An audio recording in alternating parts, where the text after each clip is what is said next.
সুপ্রিয় শিক্ষার্থীবৃন্দ, উচ্চ মাধ্যমিক দ্বাদশ শ্রেণী রসায়ন দ্বিতীয় পত্র জৈব রসায়নের বিষয় নিয়ে কথা বলছি। আমি ডক্টর ব্রজেন্দ্রনাথ সরকার, সহকারী অধ্যাপক, রসায়ন বিভাগ, রাজশাহী কলেজ।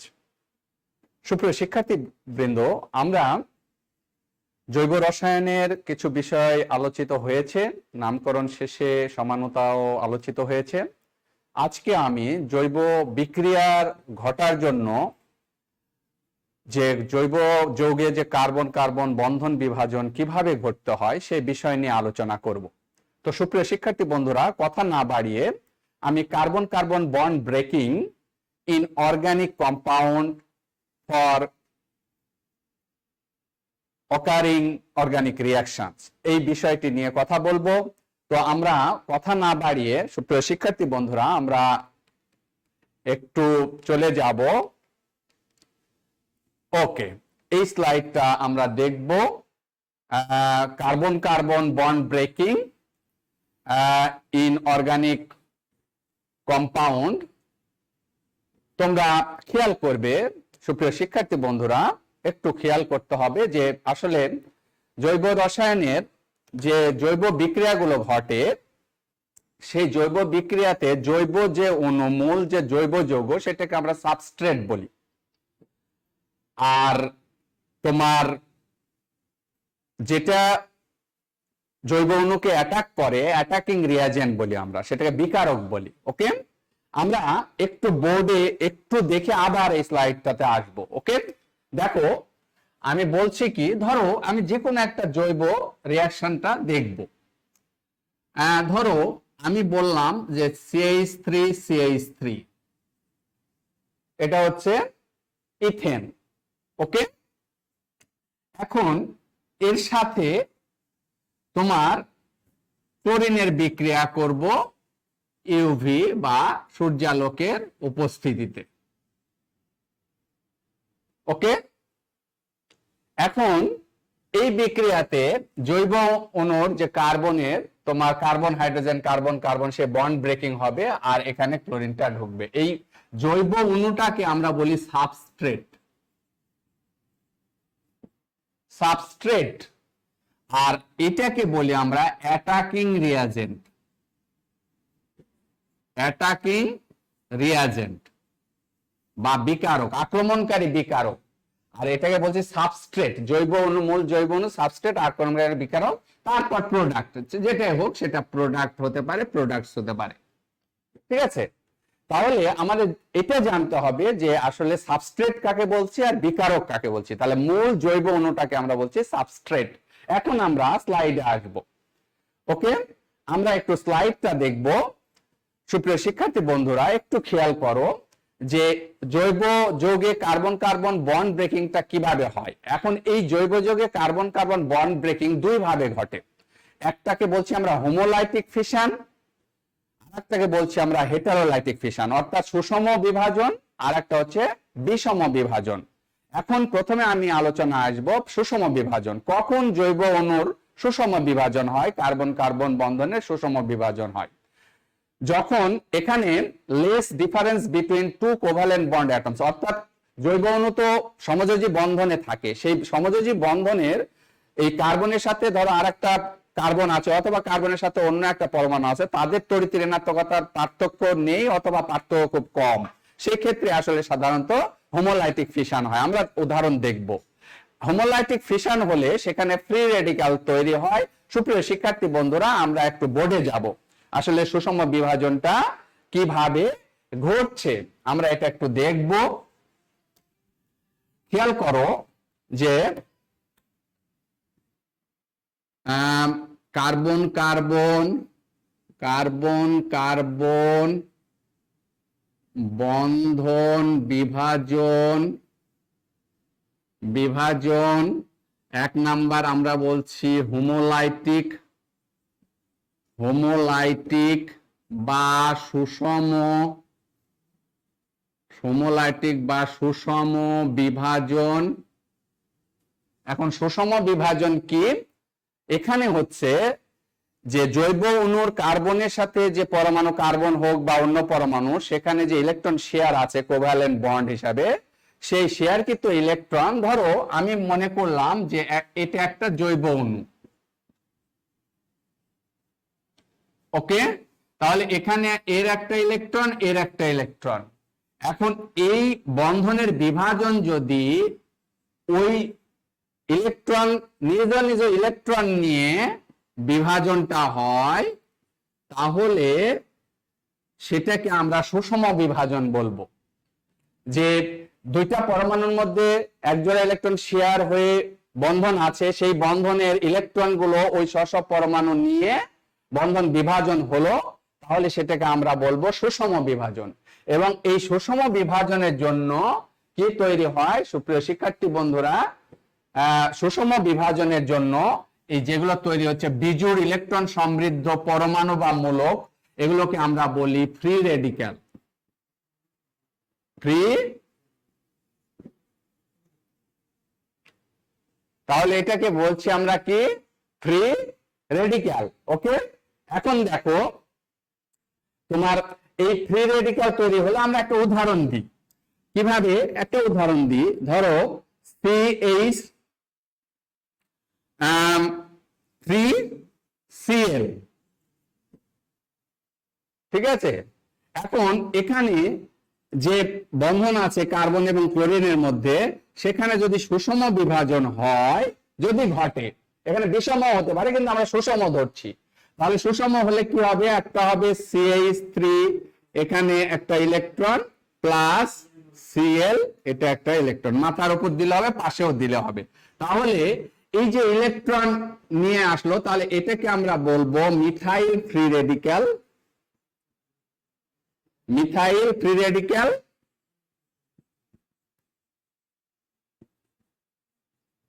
আর এটাকে বলবো আমরা ক্লোরিন ফ্রি রেডিক্যাল। তাহলে ফ্রি রেডিক্যালের সংজ্ঞা কি? ফ্রি রেডিক্যাল হচ্ছে যে জৈব অণুর যে সমযোজী বন্ধন আছে, সমযোজী বন্ধনে আবদ্ধ দুটি পরমাণু বা মূলকের ইলেকট্রন গুলো নিয়ে নিজ নিজ ইলেকট্রন নিয়ে বিজোড় ইলেকট্রন সমৃদ্ধ যে পরমাণু বা মূলক সৃষ্টি হয়, সেটাকে আমরা বলি ফ্রি রেডিক্যাল। ক্লিয়ার? এখন এই ফ্রি রেডিক্যাল গুলোর বৈশিষ্ট্য কি? আমাদের যে ফ্রি রেডিক্যাল গুলো তৈরি হচ্ছে, এগুলো তোমার বাইরের যে শক্তি, সূর্যালোকের শক্তি বা তাপ, এগুলোর মাধ্যমে কিন্তু বন্ধন বিভাজন হয় এবং সেখানে ফ্রি রেডিক্যাল তৈরি হয়। এখন আমরা একটু আবার স্লাইডে যাব। সুপ্রিয় শিক্ষার্থী বন্ধুরা, একটু খেয়াল করো, ফ্রি রেডিক্যালটা আসলে, ফ্রি রেডিক্যালের আমার তার বৈশিষ্ট্যটা কি, ক্যারেক্টারিস্টিক্স কি? দেখো, ভেরি রিঅ্যাক্টিভ এন্ড আনস্টেবল, অর্থাৎ ফ্রি রেডিক্যাল গুলো হবে খুবই সক্রিয়, অত্যন্ত সক্রিয় এবং কি অস্থিতিশীল, অস্থিত, সুস্থিত নয়, অস্থিতিশীল। Charge neutral. কেন চার্জ নিউট্রাল? দেখো, চার্জ নিউট্রাল হওয়ার কারণ হচ্ছে যে ইলেকট্রন তার আগেই ছিল, বন্ধন গঠনে যে বিজোড় ইলেকট্রন ব্যবহার করেছিল, সেই ইলেকট্রনটা তো সে আবার নিয়ে নিল বন্ধন ব্রেকিং এর সময়। তাহলে ইলেকট্রন এবং প্রোটনের সংখ্যা কি হয়ে গেল? সমান হয়ে গেল, ইকুয়াল হয়ে গেল। এই জন্য এরা কি হবে? চার্জ নিরপেক্ষ। আর একটা কি? To form new covalent compound, অর্থাৎ এরা অস্থায়ী, অস্থিত বলে এবং খুবই রিঅ্যাক্টিভ বলে, সক্রিয় বলে, এরা কি করবে? খুব দ্রুত অন্য একটা ফ্রি রেডিক্যালের সাথে এরা কি করবে? সহজে বন্ধন গঠন করবে এবং বন্ধন গঠন করে নতুন যৌগ তৈরি করবে। এটা হচ্ছে ফ্রি রেডিক্যালের বৈশিষ্ট্য। ওকে, বৈশিষ্ট্য বোঝা গেল। এখন আমাদের যে জৈব যৌগ আছে, সেই জৈব যৌগে কত ধরনের ফ্রি রেডিক্যাল তৈরি হতে পারে? কার্বনের আমরা দেখেছিলাম যে 1 ডিগ্রি, 2 ডিগ্রি, 3 ডিগ্রি এরকম কার্বন দেখেছিলাম, তাই না?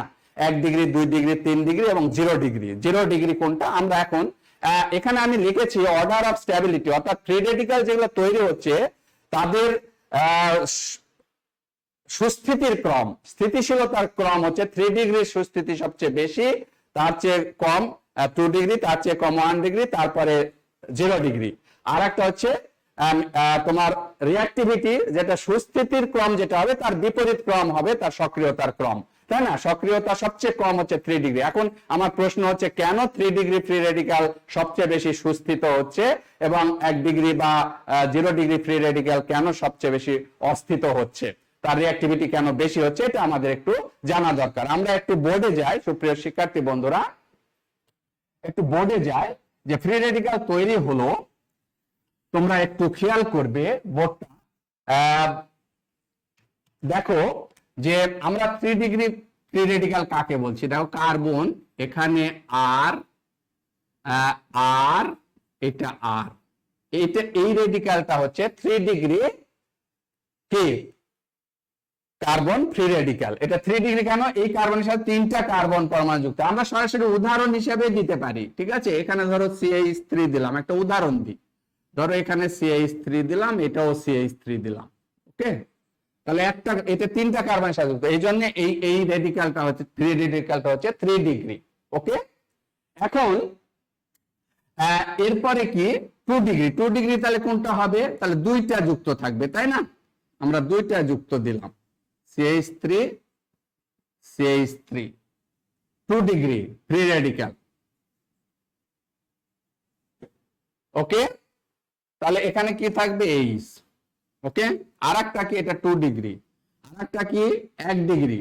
1 ডিগ্রি হলে একটা CH3 দেব, তাহলে একটা দিলাম CH3 একটা কার্বনের সাথে, আর বাকিটা হবে হাইড্রোজেনের সাথে। এটা 1 ডিগ্রি ফ্রি রেডিক্যাল। আর কার ডিগ্রি নাই? দেখো সুপ্রিয় শিক্ষার্থীবৃন্দ, 3টাই হাইড্রোজেনের সাথে আছে, মিথাইল, তাহলে এটার কোনো ডিগ্রি নাই, এটা ফ্রি রেডিক্যাল।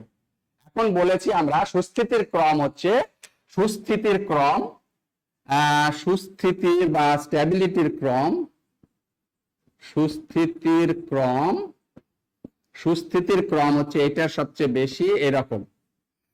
সুস্থিতির ক্রমের বিপরীত ক্রমটা হচ্ছে তার রিঅ্যাক্টিভিটি। তার মানে যেটা বেশি সুস্থিত তার রিঅ্যাক্টিভিটি কম, মানে সক্রিয়তা কম, তাহলে সবচেয়ে বেশি রিঅ্যাক্টিভ এইটা। রিঅ্যাক্টিভিটির ক্রম কি হবে? এরকম হবে, বুঝতে পারলে? এটা 1 ডিগ্রি, তাহলে এরকম 3 ডিগ্রি, এইটা এইটা এরকম হবে। এটা হচ্ছে রিঅ্যাক্টিভিটি মানে সক্রিয়তার ক্রম। সুপ্রিয় শিক্ষার্থী বন্ধুরা একটু খেয়াল করো, দেখো এই যে সুস্থিতি বা সক্রিয়তা, এটা কিভাবে আমরা মেজার করছি বা কিভাবে আমরা বলছি এটা সুস্থিতি কম এবং সুস্থিতি বেশি।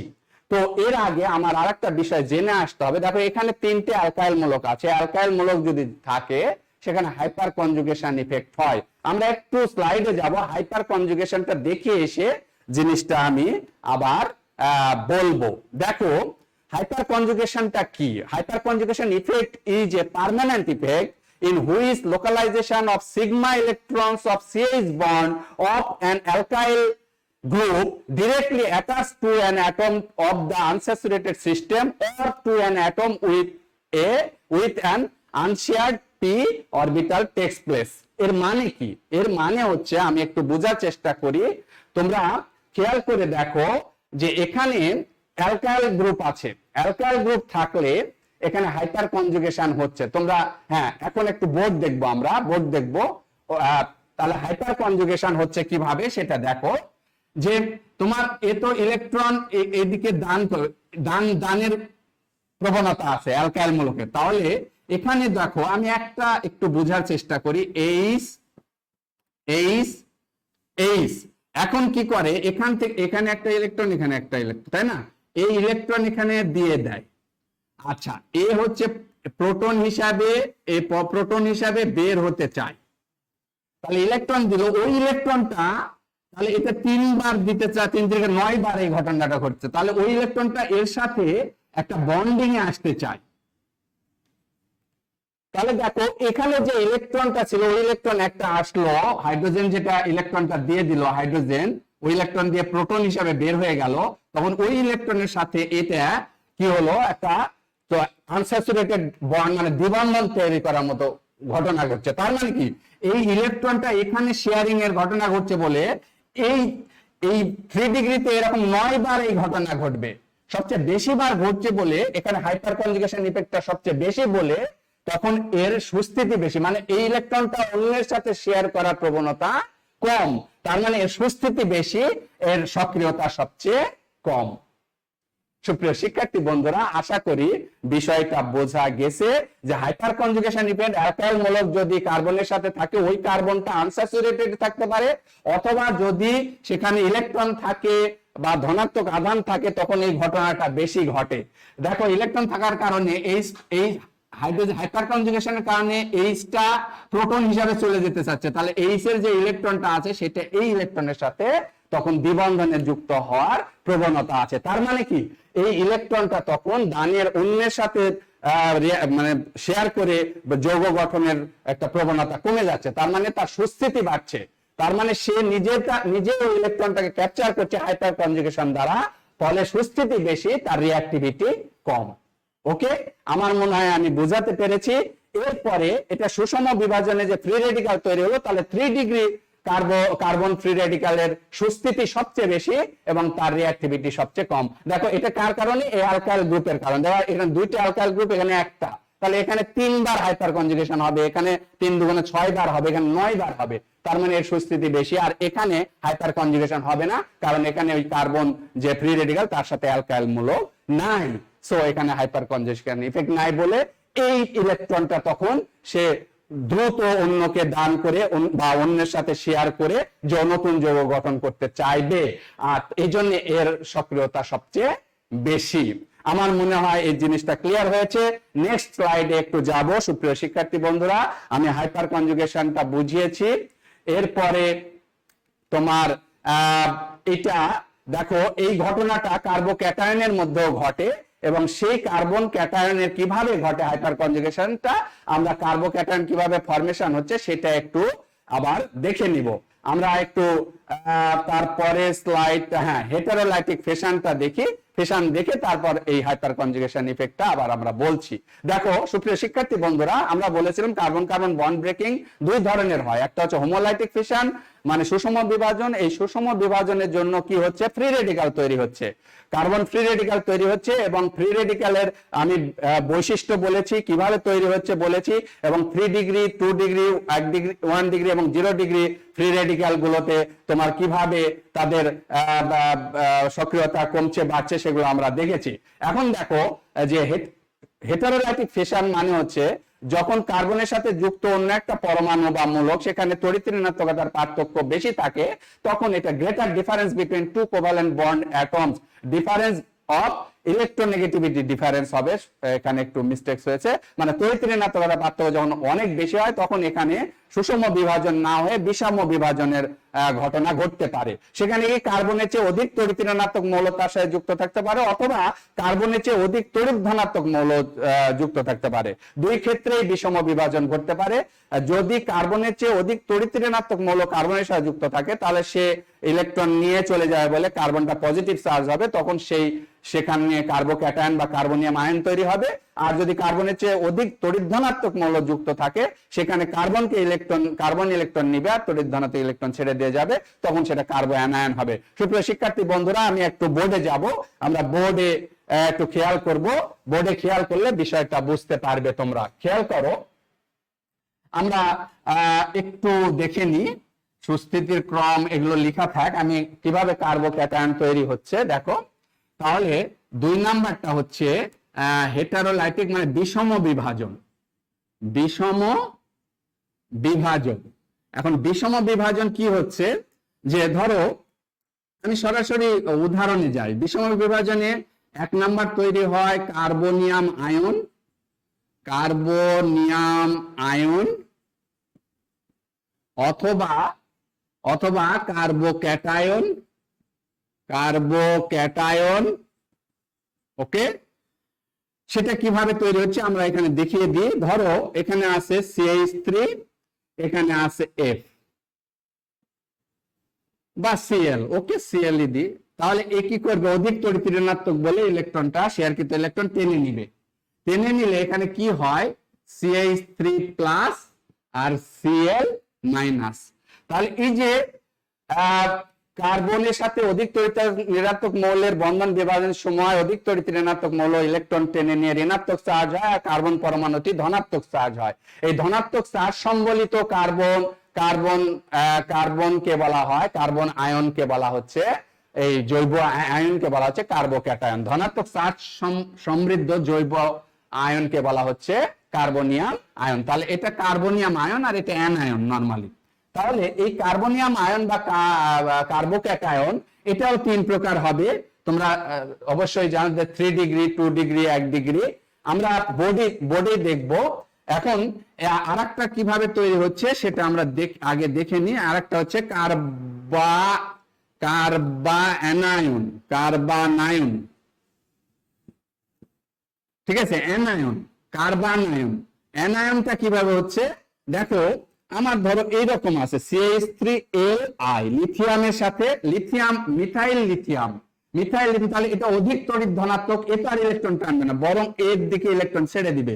এইভাবে যদি বন্ড ব্রেকিং হয়, ইলেকট্রন একে দিয়ে দিল, তাহলে কি হতে পারে যে CH3 এটা মাইনাস হলো, আর এখানে হলো Li সেটা হলো প্লাস। তাহলে এইটাকে আমরা বলবো কার্বো অ্যানায়ন। তাহলে কার্বোক্যাটায়ন হচ্ছে ধনাত্মক চার্জ সমৃদ্ধ জৈব অণু, সেটা কার্বোক্যাটায়ন। আর ঋণাত্মক চার্জ সমৃদ্ধ জৈব অণুটাকে বলছি আমরা কার্বো অ্যানায়ন। তো সুপ্রিয় শিক্ষার্থী বন্ধুরা, এখন আমাদের এদের সক্রিয়তার ক্রমটা আমরা দেখি, সুস্থিতির ক্রম এবং সক্রিয়তার ক্রম দেখি। আমরা বোর্ডেই থাকবো। এখন দেখো, কার্বো অ্যানায়নের আমরা প্রথমে কার্বোক্যাটায়নের সুস্থিতির ক্রমটা দেখছি, তারপরে কার্বো অ্যানায়নটা দেখব। দেখো, আমরা বলছি যে 3 ডিগ্রি, আমরা একটা উদাহরণই দিই, ওই আগের উদাহরণটা নিয়ে আসি। ধরো এটা হচ্ছে 3 ডিগ্রি কার্বোক্যাটায়ন, এটার সুস্থিতি সবচেয়ে বেশি দেন 2 ডিগ্রি। 2 ডিগ্রি মানে হচ্ছে এখানে H প্লাস, এখানে 2টা CH3, এটা হচ্ছে 2 ডিগ্রি। আচ্ছা, এখানে না দিয়ে এখানে দিলাম H, ওকে। এটা 3 ডিগ্রি, এটা হচ্ছে 3 ডিগ্রি, এটা 2 ডিগ্রি, আর এটা হচ্ছে 1 ডিগ্রি, সেটা হচ্ছে CH3 প্লাস, এটা হচ্ছে 1 ডিগ্রি, একটা কার্বনের সাথে যুক্ত, আর একটা হচ্ছে CH3 প্লাস। এটা কোনো ডিগ্রি নাই, কারণ এটা কার্বনের সাথে নাই। আচ্ছা, এই যে এটা সুস্থিতি সবচেয়ে বেশি, সুস্থিতির ক্রমটা হচ্ছে এরকম, ফ্রি রেডিক্যালের মতোই। তোমরা একটু খেয়াল করে দেখবে যে সুস্থিতির ক্রম ফ্রি রেডিক্যালের মতোই, ওকে। এখন দেখো তোমার তাহলে সক্রিয়তার ক্রম হবে কি উল্টা হবে। এখন প্রশ্ন হচ্ছে এর সুস্থিতি সবচেয়ে বেশি কেন? আবার হাইপার কনজুগেশন আমাদের ফিরে যেতে হবে। হাইপার কনজুগেশন ইফেক্ট অ্যালকাইল মূলক যখন যুক্ত থাকে, ওই যে কার্বনের সাথে যুক্ত আছে সেই কার্বনের ফ্রি রেডিক্যালের যে ইলেকট্রন অথবা কার্বোক্যাটায়ন মানে ধনাত্মক চার্জ অথবা দ্বিবন্ধন মানে অসম্পৃক্ততা থাকে, তখন এখানে কি ঘটে? তো হাইপার কনজুগেশন ঘটে। এখানে দেখো, এখানে কি ঘটবে, এই যে 3টা হাইড্রোজেন এখানে শেয়ারকৃত ইলেকট্রন এখানে দিবে, দিয়ে এটা প্রোটন হিসাবে বের হয়ে যাবে। তাহলে ওই ইলেকট্রনটা এখানে ধনাত্মক যেহেতু চার্জ, এখানে দ্বিবন্ধন হবে, ধনাত্মক চার্জ কিছুটা প্রশমিত হয়ে যাবে, এরকম 9 বার ঘটবে। তার মানে 3 ডিগ্রি কার্বোক্যাটায়নটার প্রশমিত হওয়ার প্রবণতাটা সবচেয়ে বেশি, অর্থাৎ এই কার্বোক্যাটায়ন অন্য অ্যানায়নের সাথে সহজে যুক্ত হতে চাইবে না। তারপরেও তোমরা জানো যে হাইপার কনজুগেশন ছাড়াও এখানে স্টেরিক বাধার বিষয়টাও রয়েছে, সুতরাং এর সুস্থিতি সবচেয়ে বেশি, তাই এর সক্রিয়তা সবচেয়ে কম। যার সুস্থিতি সবচেয়ে বেশি তার সক্রিয়তা সবচেয়ে কম। এটা বোঝার খুব একটা কঠিন না। এখানে 6 বার হাইপার কনজুগেশন হবে, 6টা CH বন্ধন আছে, এখানে 3 বার হবে আর এখানে হবে না। তার মানে যেখানে হাইপার কনজুগেশন ইফেক্ট সবচেয়ে বেশি, সেটার ফ্রি রেডিক্যাল বা কার্বোক্যাটায়নের সুস্থিতি তত বেশি, তার সক্রিয়তা তত কম। আর যেখানে হাইপার কনজুগেশন কম, তার সুস্থিতি তত কম, তার সক্রিয়তা তত বেশি। এইটুকু মাথায় রাখলেই হবে, okay. Thank you very much. এরপরে আমরা আসি অ্যানায়ন। কার্বো অ্যানায়ন হলে কি হচ্ছে? অ্যানায়ন হলে কিন্তু এই ঘটনাটা থাকছে না। খেয়াল করো সুপ্রিয় শিক্ষার্থী বন্ধুরা, অ্যানায়ন হলে এখানে কি হচ্ছে? এটা যদি অ্যানায়ন হয়, মাইনাস, কার্বো অ্যানায়ন হলো মাইনাস মাইনাস, এটাও মাইনাস, ওকে। 3 ডিগ্রি 2 ডিগ্রি 1 ডিগ্রি, তখন কিন্তু উল্টা। কার্বো অ্যানায়নের ক্ষেত্রে তোমার কি হবে? উল্টা হবে। কেন উল্টা হবে এবার তোমরা নিজেরাই বুঝতে পারবে কেন উল্টা হবে। কার্বো অ্যানায়নের ক্ষেত্রে সুপ্রিয় শিক্ষার্থী বন্ধুরা, কার্বো অ্যানায়নের ক্ষেত্রে উল্টা হবে। কেন?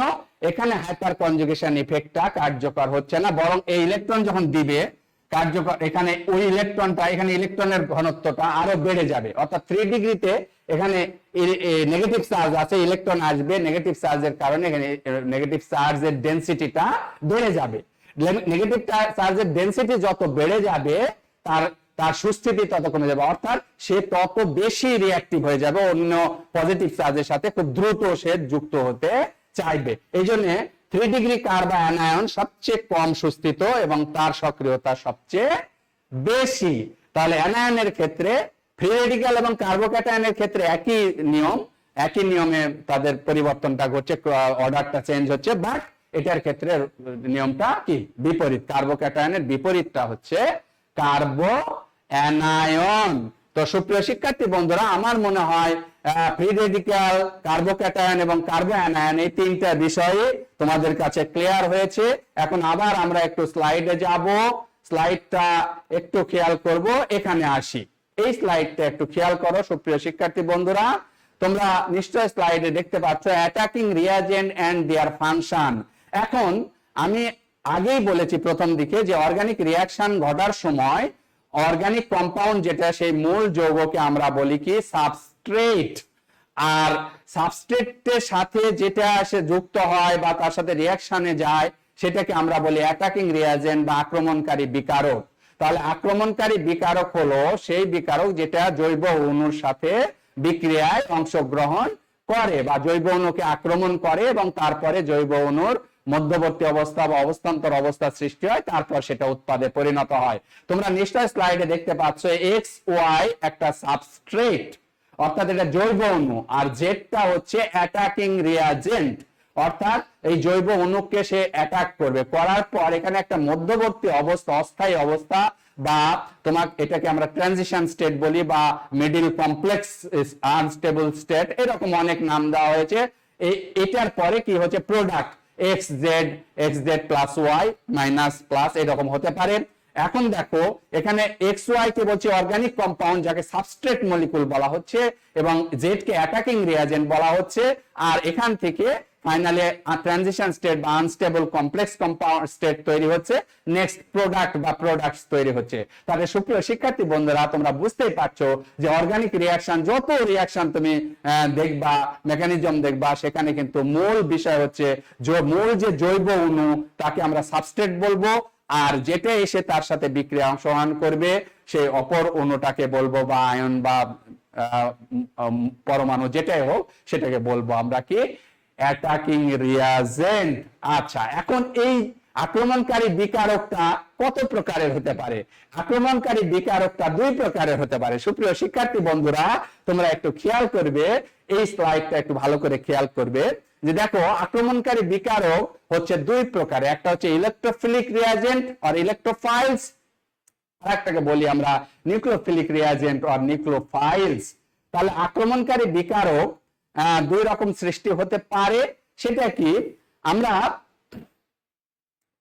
ইলেকট্রোফাইল কাদেরকে বলবো, ঠিক আছে? আক্রমণকারী বিকারক এই ইলেকট্রোফাইল কাকে বলবো? ইলেকট্রোফাইল নাম থেকেই তোমরা বুঝতে পারছো ইলেকট্রন লাভার্স বা ইলেকট্রন লাভিং গ্রুপ, অর্থাৎ ইলেকট্রনের প্রতি যাদের আসক্তি রয়েছে। তাহলে যে সকল আক্রমণকারী বিকারকের ইলেকট্রনের প্রতি আসক্তি রয়েছে বা ইলেকট্রনের প্রতি আগ্রহ রয়েছে, ইলেকট্রন চায়, ইলেকট্রনের প্রতি আকর্ষণের টেন্ডেন্সি রয়েছে, তাদেরকে বলি আমরা ইলেকট্রোফাইলস অর্থাৎ ইলেকট্রন লাভার্স। আর নিউক্লিয়াস লাভার্স কে বলি আমরা নিউক্লিওফাইলস। ইলেকট্রন কারা ইলেকট্রনের প্রতি আসক্ত, কারা ইলেকট্রনের প্রতি ভালোবাসা থাকে, যাদের ইলেকট্রন ঘাটতি থাকে। খেয়াল করো সুপ্রিয় শিক্ষার্থী বন্ধুরা, ইলেকট্রোফাইলস হচ্ছে all positively charged ions. Positively charged ions গুলোকে বলা হচ্ছে ইলেকট্রোফাইল। যত ধনাত্মক আধানযুক্ত আয়ন দেখবা চোখ বন্ধ করে, তারা হচ্ছে ইলেকট্রোফাইল, কারণ ধনাত্মক চার্জ মানে তার ইলেকট্রন ঘাটতি রয়েছে। যেমন আমরা দিয়েছি R+, ঠিক আছে, তারপরে কি H+, NO2+, Cl+, Br+, NO+, NH4+, etcetera. যত পজিটিভলি চার্জড আয়ন সবগুলো ইলেকট্রনের প্রতি আসক্ত রয়েছে। তাহলে অল পজিটিভলি চার্জড আয়নস আর ইলেকট্রোফাইলস। ওকে, এরপরে সুপ্রিয় শিক্ষার্থী বন্ধুরা দেখো, তাহলে এই পজিটিভলি চার্জড আয়ন ছাড়াও ইলেকট্রোফাইলস হতে পারে, অর্থাৎ এগুলো হচ্ছে নিউট্রাল মলিকিউলস বা প্রশম অণু। এখন প্রশম অণু ইলেকট্রোফাইল কিভাবে হতে পারে? যদিও প্রশম অণুর ইলেকট্রনের প্রতি আকর্ষণ থাকে বা আসক্তি থাকে। তাহলে কারা এটা? তোমরা খেয়াল করে দেখো, এবং তোমরা অলরেডি জানো যে লুইস অ্যাসিড, আমরা যেগুলো বলি লুইস অ্যাসিড গুলো কিন্তু ইলেকট্রোফাইলস। লুইস অ্যাসিড মানে কি? যে সকল যৌগ বা অ্যাসিড ইলেকট্রনের প্রতি একজোড়া ইলেকট্রনকে আকর্ষণ করে, তাই না, সেটা লুইস অ্যাসিড। ইলেকট্রন গ্রহণের ক্ষমতা রাখে। দেখো অ্যালুমিনিয়াম ক্লোরাইড AlCl3, এখানে 3 জোড়া ইলেকট্রন শেয়ার করেছে অ্যালুমিনিয়াম, এক জোড়া ইলেকট্রন ঘাটতি আছে অষ্টক পূরণে, তাই এটা কি Luis acid. BF3 boron trichloride 3 জোড়া আছে, এক জোড়া ঘাটতি, সুতরাং BeCl বেরিলিয়াম ক্লোরাইড এখানে 2 জোড়া ঘাটতি। তারপর কি ফেরিক ক্লোরাইড এক জোড়া ঘাটতি, সালফার ট্রাই অক্সাইড এক জোড়া ঘাটতি, জিঙ্ক ক্লোরাইড ঘাটতি, কার্বন ডাই অক্সাইড এবং বোরন ট্রাইক্লোরাইড এগুলো প্রশম অণু হওয়া সত্ত্বেও এদের ইলেকট্রন ঘাটতি রয়েছে বলে এগুলোকে বলছি আমরা ইলেকট্রোফাইলস বা ইলেকট্রোফিলিক রিয়াজেন্ট। তাহলে আমার মনে হয় এই জিনিসটা ক্লিয়ারলি বোঝা গেছে। এরপরে নিউক্লিওফাইলসে আসি। এখন নিউক্লিওফিলিক রিয়াজেন্ট বা নিউক্লিওফাইলস কারা? নিউক্লিওফাইলস হচ্ছে যে সকল আক্রমণকারী বিকারক নিউক্লিয়াসের প্রতি আকর্ষণ প্রদর্শন করে। এখন তোমার প্রশ্ন হচ্ছে নিউক্লিয়াসের প্রতি কারা আকর্ষণ প্রকাশ করে? নিউক্লিয়াসে কি থাকে? নিউক্লিয়াসে থাকে চার্জ নিরপেক্ষ নিউট্রন আর পজিটিভলি চার্জ হচ্ছে প্রোটন। তাহলে ওটা পজিটিভলি চার্জড হয় নিউক্লিয়াসটা। তাহলে পজিটিভ চার্জের প্রতি কারা আকর্ষণ করবে? কাদের আকর্ষণ থাকবে? বোঝাই যাচ্ছে যে যাদের নেগেটিভলি চার্জড আছে, অর্থাৎ অল নেগেটিভলি চার্জড আয়নস আর নিউক্লিওফাইলস।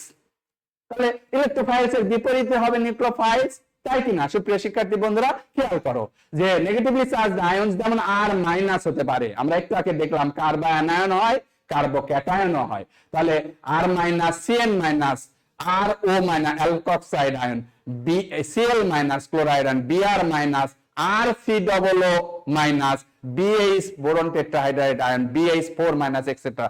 তাহলে যত নেগেটিভ চার্জ আমরা আয়ন দেখব, চোখ বন্ধ করে আমরা বলে দেব এগুলো হচ্ছে নিউক্লিওফাইল, অর্থাৎ এরা নিউক্লিয়াসের প্রতি আকর্ষণ ঘটাবে, নিউক্লিয়াস পজিটিভলি চার্জড। ওকে, এখন খেয়াল করে দেখো, এখানে দেখো যে এরপরে প্রশম অণু নিউক্লিওফাইলস হতে পারে।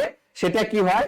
যে সকল প্রশম অণুর কেন্দ্রীয় পরমাণুতে কি মুক্ত জোড় ইলেকট্রন থাকে, খুব ভালোভাবে খেয়াল করে রাখবা যে তাদের নেগেটিভলি চার্জ না, কিন্তু মুক্ত জোড়ে লোন পেয়ার ইলেকট্রন রয়েছে। তাহলে লোন পেয়ার ইলেকট্রন থাকা মানে তো হচ্ছে নেগেটিভ ক্যারেক্টারের হলো ইলেকট্রন। ওই লোন পেয়ার ইলেকট্রন সমৃদ্ধ যদি অণু হয়, কেন্দ্রীয় পরমাণুতে থাকে, তখন তারা আবার নিউক্লিওফাইল হিসাবে কাজ করে। তোমরা খেয়াল করে দেখো, পানি H2O, পানির অক্সিজেনের 2 জোড়া মুক্ত জোড় ইলেকট্রন আছে, এবং H2S এর সালফারও 2 জোড়া আছে, অ্যামোনিয়ার নাইট্রোজেনের 1 জোড়া আছে, ফসফেনের ফসফরাসে 1 জোড়া আছে। অ্যালকোহল দেখো, অ্যালকোহল নিউক্লিওফাইল, ওতে মানে মুক্ত জোড়া আছে। প্রাইমারি অ্যামিন, এটা নাইট্রোজেনের মুক্ত জোড়া আছে, সেকেন্ডারি অ্যামিনের নাইট্রোজেনের মুক্ত জোড়া আছে, টারশিয়ারি অ্যামিনও নাইট্রোজেনের মুক্ত জোড়া আছে। এবং এটা হচ্ছে গ্রিগনাট রিয়াজেন্ট RNGX। এটা মনে রাখবা যে গ্রিগনাট রিয়াজেন্ট হচ্ছে নিউক্লিওফাইল বা নিউক্লিওফিলিক রিয়াজেন্ট।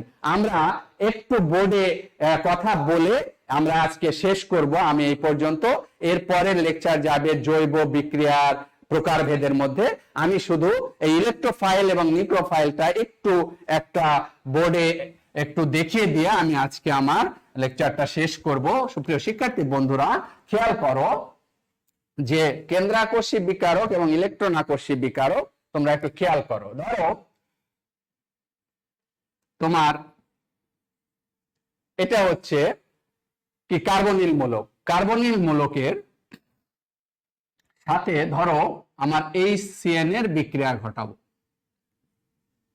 ওকে, এখন এই বিক্রিয়ার আগে এইটা HCN, খেয়াল করো প্রথম ধাপে কি হয়, HCN এটা ভেঙে যায়, ভেঙে যেয়ে H প্লাস হয় আর CN মাইনাস হয়। এখন তোমরা কি বলতে পারবে কোনটা ইলেকট্রোফাইল কোনটা নিউক্লিওফাইল? অবশ্যই বলতে পারবে যে যেটা এটা plus, all positively charged ions আর ইলেকট্রোফাইলস, তাহলে এটা হচ্ছে ইলেকট্রোফাইল, ইলেকট্রোফাইল। আর এটা কি? এটা হচ্ছে নিউক্লিওফাইল, কারণ নেগেটিভলি চার্জড আয়ন।